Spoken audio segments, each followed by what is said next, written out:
are interested in setting up a fabrication plant, a test and assembly plant for semiconductor, and they had certain needs. And the government had to assure them on that needs. And those needs were pretty simple. They were not very complex needs. So there were 3 or 4 things that they asked. One they asked is that we want a one-day clearance of all components from the ports, which basically is customs duty. So our product should not get held up there for days together, because that impacts the supply chain. So when the machines work, the process is you cannot stop a silicon manufacturing process. If you stop it, you have to throw the entire consignment.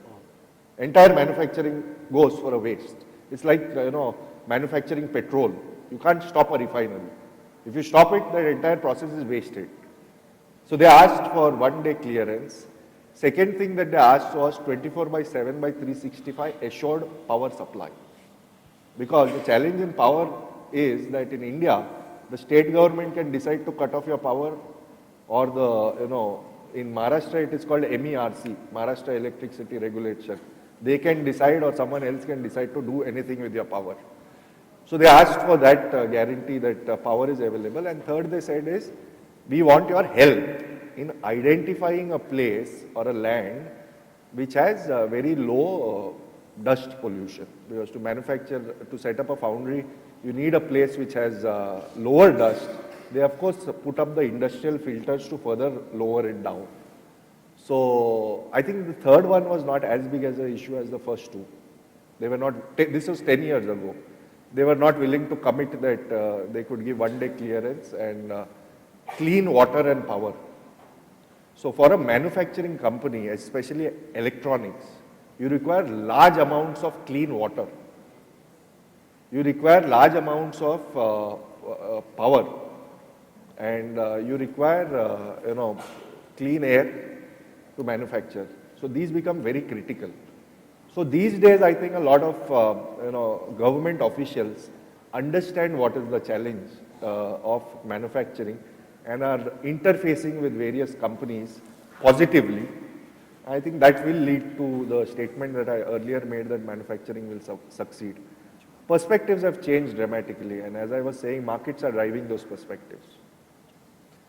So I think we are kind of out of time, but I will try and summarize a few minutes of closing thoughts based on what I took from everybody's notes. The panel is very positive on manufacturing in India and telecom manufacturing, and Patrick especially is totally gung-ho on this. A few things that came out repeatedly pretty much from everybody's talk, Prashant, Anurag, Patrick and myself, is some of the key challenges in growing this space are talent.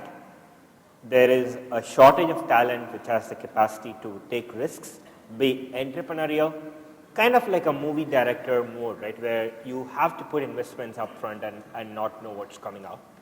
That came out as number 1. Number 2 is a lot of discussion was spent in terms of change, right? I mean, how life cycles are coming up from 5 years to 2.5 years, or perhaps even shorter. And this is especially so in the case of like mobile phones, right? I mean, 10 years back, people had mobile phones for 3 years. Now the life cycle is much shorter. People, they lose them or somebody steals them or whatever, still the life cycle is much shorter. So the speed of change is much faster. That's very important.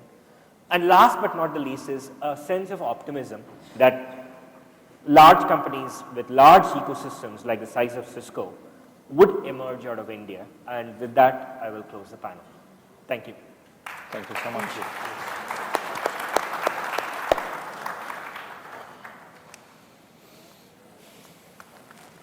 May I request Mr. Umesh Sande to just give a token of appreciation to the panel members.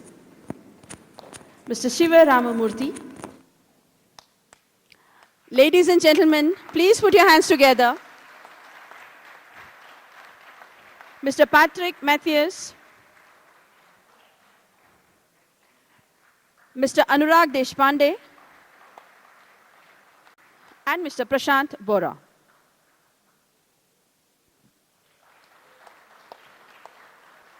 Thank you all. Thank you. Ladies and gentlemen, as we are falling, we are definitely behind schedule. We all know that. within a, actually we'll not give any break now, we'll just proceed further for the next session. Narayanan, Senior Vice President and National Head, VAS Idea Cellular Limited. Mr. S.P. Narayanan is currently the Senior Vice President and Head of Value Added Services and M-Commerce in Idea Cellular Limited. Narayanan is a veteran in the field of value added services and he has worked in leadership positions in top telecom companies for the last 9 years. Prior to Idea Cellular, Narayanan has worked with Vodafone SR as country head VAS and in Reliance Communications in VAS leadership position. Prior to his telecom stint, Narayanan has worked with AICTE Limited in various positions. He had subsequently worked with ICICI Ventures for 2 years as an introduction of the moderator for the session, Mr. S.P. Narayanan. Now I request Mr. Narayanan to take over for the panel discussion. Am I audible? Sorry, sir. Sorry, sir. This is just a request to all the panel members that